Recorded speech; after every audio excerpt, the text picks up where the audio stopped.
मुल्क की मईशत कहाँ पहुँच चुकी है। सब कुछ महंगा हो रहा है। बिजली की कीमतों में मजीद इजाफा किया जा रहा है। पेट्रोल की कीमत भी मजीद बढ़ेगी। अशया खुरानोश में तो पहले ही इजाफा कर दिया गया था। मजीद कीमतें कहाँ तक जाएगी ये तो पता नहीं। दरामदात पर पाबंदी लगा दी गई है। अब सवाल ये है कि क्या इससे पाकिस्तान की मईशत को मुस्तहकम किया जा सकता है या मजीद इकदाम लेने होंगे। बात करेंगे माहिर मईशत सलमान शाह साहब से, जो इस वक्त हमारे साथ मौजूद हैं। सलमान साहब, गुड मॉर्निंग, बहुत शुक्रिया गुफ्तगू करने के लिए। हुकूमत जो है वो स्लो ग्रोथ की तरफ जा रही है ताकि जो है ये जो तकलीफ में हमारी मईशत उसको थोड़ा सा सहारा मिल सके। ये ऑप्शन कैसा देखते हैं आप?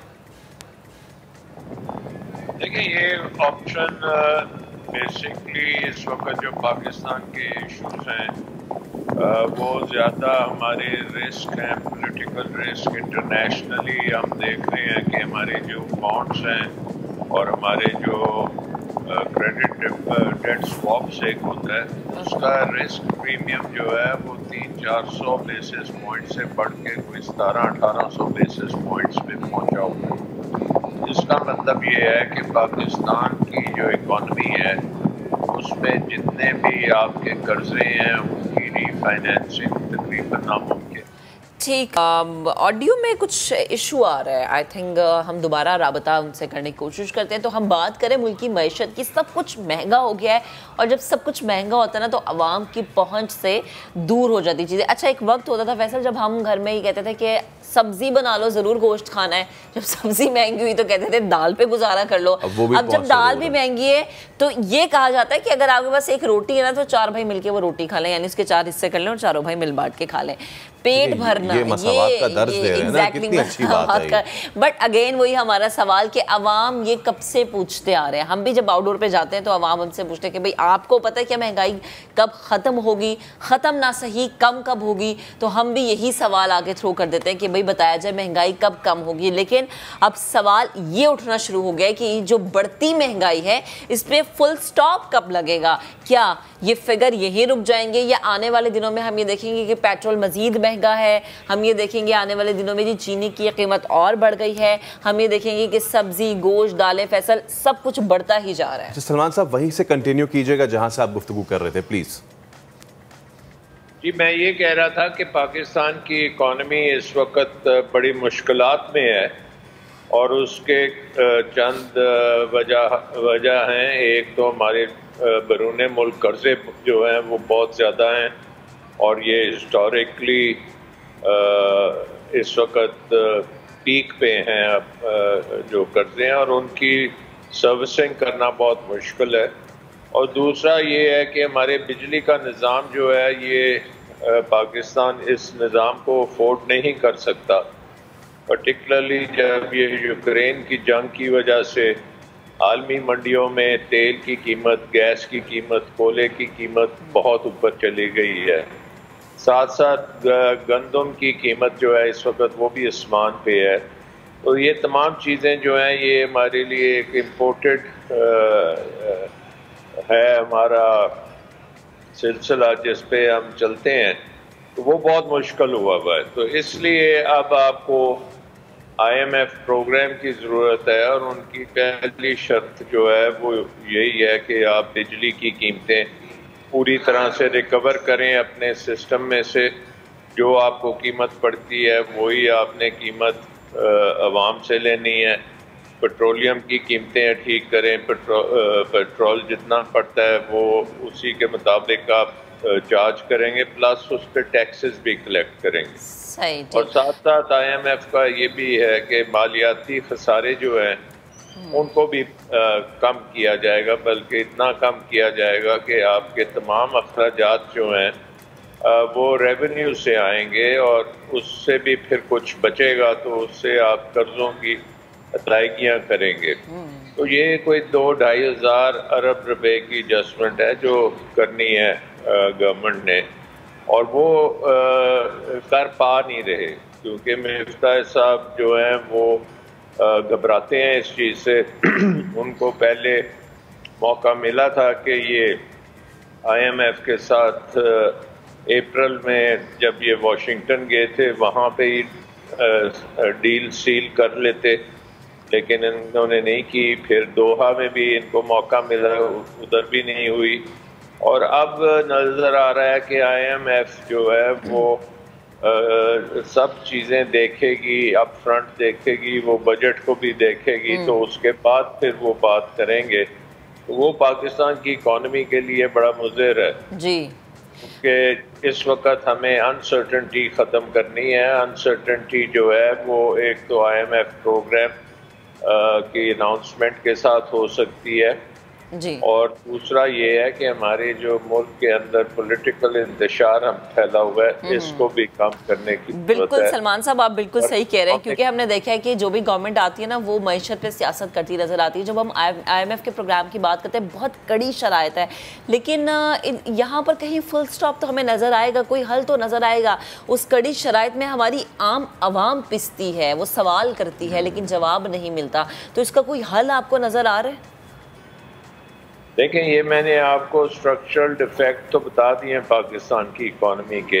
एक डिफेक्ट है कि हमारे बिजली का निज़ाम बड़ा डिफेक्टिव है, और वो पाकिस्तान को सर्विस नहीं करता, क्योंकि हमने पिछले कई दहाइयों में जो निज़ाम क्रिएट किया है वो इम्पोर्टेड ईंधन पे चलता है। हम उससे पहले डैम्स पे पानी से बिजली बनाते थे, अब हम ज़्यादातर इम्पोर्टेड फ्यूल के ऊपर बिजली बनाते हैं। वो हम अफोर्ड नहीं कर सकते, और पर्टिकुलरली इस वक्त जब यूक्रेन की जंग की वजह से ईंधन जो है वो बहुत महंगा है, वो हम हमारी कुव्वत ख़रीद से बिल्कुल बाहर है, और अवाम जो है वो पिस गई है, गरीब अवाम है। और ये जो निज़ाम जो बना रहे, जिन्होंने बनाया था वही अब उसको चलाने की कोशिश कर रहे हैं। अगर आप देखें जो business pre budget business committee में प्रेजेंटेशंस हुई हैं, उसमें मुसद्दक मलिक साहब लंबी चौड़ी प्रेजेंटेशन दे रहे थे कि हम कैसे करेंगे, तो उनके पास जवाब नहीं थे। इसी तरह खुर्रम दस्तगीर साहब ने जो प्लान दिया है कि आइंदा से हम सोलर करेंगे और हाइड्रो करेंगे और वो चीज़ें करेंगे, अपने थर कोल से करेंगे, बिजली बनाएंगे, तो ये चीज़ें आज से 10 साल पहले करनी चाहिए थी। सलमान साहब, मेरा अगला सवाल एग्जैक्टली यही था कि हम करेंगे करेंगे करेंगे। हमें ये ख्वाब दिखाया जाता है कि जी हम हुकूमत में आएंगे, बिजली सस्ती कर देंगे, हम अगर हुकूमत में होते तो हम रूस से सस्ता तेल खरीदते। मैं चाहूँगा आप इन ऐवानों में रहे हैं, you have been the decision maker, लोगों को ज़रा बताएं कि इन वादों में कितनी हकीकत होती है। देखें, ये तो लंबी कहानी है, लेकिन अगर आप ये काम देखें कि जब हमारे मुल्क में बिजली का निज़ाम बनना शुरू हुआ था और हमने ये कारखाने IPP मोड में लगाए थे, उससे पहले जो निज़ाम था वो हमारा वापडा एक अदारा था, जो वापडा water and power development authority थी उसका नाम, यानी कि बिजली जो है वो पानी से बनती थी, और वो बड़ा अच्छा निज़ाम था, बड़ी सस्ती बिजली थी। ठीक है, वो सरकारी निज़ाम था और उसमें प्रॉब्लम्स होती थी सर्विस की, लेकिन कीमतें उसकी कम थी। उसके बाद जब ये निज़ाम आया IPPs का, इनको बड़े मोटे मोटे कॉन्ट्रैक्ट्स दिए गए, 30-30 साल के कॉन्ट्रैक्ट्स दिए गए और इम्पोर्टेड फ्यूल के ऊपर ये लगाए गए, तो उसी वक्त ही ये चीज़ें जो हैं किसी ने सोचा नहीं कि इसकी पेमेंट हम कैसे करेंगे। और ये जो 90s में अनफॉर्चुनेटली जो जमातें ये चीज़ की थी उन्होंने, वो आज हुकूमत में हैं। वही जमातें जिन्होंने ये निज़ाम बनाया था वही हुकूमत में हैं, और उन्हीं को समझ नहीं आ रही कि अब ये इसको हम कैसे चलाएंगे।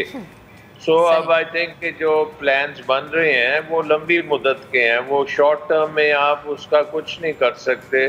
शॉर्ट टर्म ने आपने वो बर्दाश्त करनी है उसकी कीमत, और वो कीमत इतनी ज़्यादा है कि हमारे पास डॉलर्स ही नहीं है उसको पे करने के लिए। प्राइम मिनिस्टर खुद कहता है कि हमारे पास डॉलर्स नहीं है पे करने के लिए, इसलिए ये लोड शेडिंग वगैरह ये खासी चलेगी। और ये जो कारखाने, ब्रांड न्यू कारखाने हमने लगाए हुए हैं एलएनजी पे, कोले पे, दूसरे तीसरे, गराज में बंद कर दें क्योंकि आपके पास ईंधन ही नहीं है। सो आई थिंक कि बड़े मुश्किल हालात होंगे। अब बजट में भी एक टफ बजट आना चाहिए क्योंकि मालियाती खसारे जो हैं वो भी कंट्रीब्यूट करते हैं हमारी इन्फ्लेशन को। और वो खसारे जो हैं अभी भी हम देख रहे हैं कि डेवलपमेंट प्रोग्राम कोई 2100 अरब का होगा सूबों की और फेडरल गवर्नमेंट का। और हमें पता है कि डेवलपमेंट प्रोग्राम में बहुत सी गलत इन्वेस्टमेंट्स होती हैं जो कि पॉलिटिकली मोटिवेटेड होती है या उनमें करप्शन होती है, उनके रिटर्न्स उस तरह से नहीं आते। और ऑलरेडी डेवलपमेंट प्रोग्राम का जो थ्रो फॉरवर्ड है, यानी कि जो प्रोजेक्ट्स जो चल रहे हैं जो मुकम्मल ही नहीं है वो अरबों में है। और अब जो हुकूमत आती है वो फिर नए प्रोजेक्ट शुरू करती है। एग्जैक्टली सलमान साहब, और वो जो पुराने प्रोजेक्ट होते हैं जिससे आवाम को कुछ उम्मीदें वाबस्ता होती हैं वो वहीं कहीं दब जाते हैं। तो मुस्तकबिल करीब में आप क्या देख रहे हैं? डॉलर नीचे आएगा, पेट्रोल की कीमतों में कमी होगी, बिजली सस्ती होगी, या अब ये एक ख्वाब ही रह गया है? ये अब डिपेंड करेगा कि हुकूमत कितनी संजीदा है और इन चीज़ों के ऊपर फोकस करती है कि नहीं। मेरे एनालिसिस में तो ये है कि इमीडिएट हमारा IMF के साथ मायदा होना चाहिए, ऑन ट्रैक आना चाहिए, क्योंकि उनके बगैर हम ये सारे काम कर नहीं सकते। दूसरी चीज़ है कि बजट जो है उसको हमें पॉलिटिकल बजट नहीं बनाना चाहिए, उसको इस वक्त पाकिस्तान को स्टेबलाइज करने के लिए बजट बनाना चाहिए। और ये जो बात हो रही है, एक तरफ तो हम टैक्सों की भरमार की बात कर रहे हैं, दूसरी तरफ हम ये जो एनर्जी प्राइसेस पूरी आवाम तक भेजने की बात कर रहे हैं, तो इससे तो इकॉनमी बिल्कुल ठप हो जाएगी, डिस्टर्ब हो जाएगी। सो आपको बड़ा एक डेलिकेट बैलेंस रखना पड़ेगा जिसमें आप टैक्सों और मज़ीद टैक्स लगाने से गुरेज करें, और जो टैक्स नहीं देते लोग उनको नेट में लाएं। सलमान साहब, ये तो सॉरी टू कट यू, लेकिन ये तो सबसे बड़ा उनको कम करें। सबसे बड़ा इशू यही है कि वो जो टैक्स नहीं देते उनको टैक्स नेट में लाएं। ये तो बहुत बड़ा इशू है, ये तो बहुत अरसे से नहीं हो पा रहा। मेरा सवाल ये है कि कोई इसका शॉर्ट टर्म सोल्यूशन आप देखते हैं पॉलिटिकली, मे बी इलेक्शंस? जी, आई थिंक ये अगर हम देखें, ये बजट जिस वक्त आ जाता है, अब 10 तारीख को बजट आना है और उसके बाद एक हफ्ते 10 दिन में वो अप्रूव हो जाएगा, क्योंकि असेंबली में इस वक्त कोई ऑपोजिशन तो है नहीं है। सो जो भी गवर्नमेंट करेगी वो जल्दी से अप्रूव हो जाएगा। तो वो उसके अप्रूवल के बाद इलेक्शन की अनाउंसमेंट मैं एक्सपेक्ट करता हूँ कि आ जाएगी, क्योंकि ये हमें अवाम के पास वापस जाना पड़ेगा, क्योंकि पाकिस्तान के मसाइल इतने गंभीर हैं और इतने गड़े में गिरी हुई है इकॉनमी इस वक्त, उसको वहाँ से निकालना और वापस बहाल करना, ये फ्रेश मैंडेट के साथ ही आ पाएगी जो हुकूमत जिसके पास मेजॉरिटी होगी। देन ये डिसाइड होगा कि आया अब मजीद अवाम के साथ क्या कुछ रिलीफ मिलेगा या नहीं। बेहद शुक्रिया सलमान साहब, आप मौजूद थे, गुफ्तगू कर रहे थे।